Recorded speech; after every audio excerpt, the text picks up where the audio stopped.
The Small Clock That Kept Going.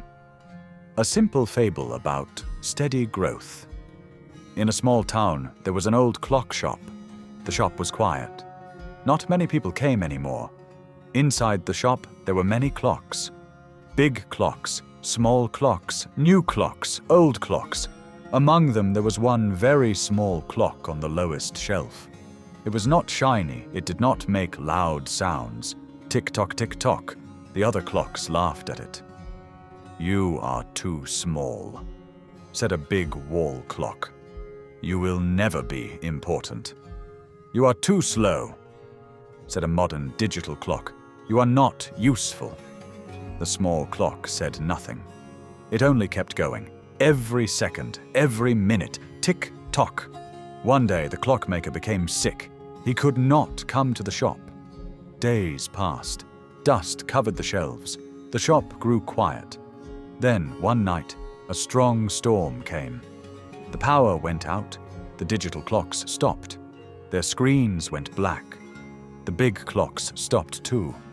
Their heavy parts could not move. The shop fell silent.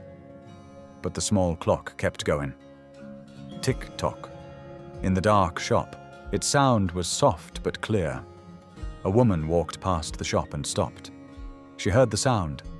She opened the door slowly. Inside, everything was dark. But she could hear the small clock. Tick-tock. She followed the sound. The next morning, more people came. They needed to know the time. They needed something that still worked. They saw the small clock. It was still moving. The woman smiled. "This one never stopped," she said. People were surprised. They picked up the small clock and placed it in the center of the shop. Days later, the clockmaker returned. He saw the small clock in the middle. "What happened?" he asked. People told him the story. The clockmaker nodded. "This clock is not fast," he said.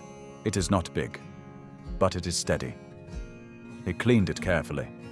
He gave it a new place near the window. The other clocks stayed quiet. The small clock did not feel proud. It did not change. It only kept going. Tick-tock. From that day on, the clockmaker told every customer, "Growth is not about being loud. It is not about being fast. It is about continuing." And the small clock taught a simple lesson. You don't need to be the best. You don't need to be the biggest. You only need to keep going, even when others stop, even when no one notices. Because steady effort is the strongest kind of growth.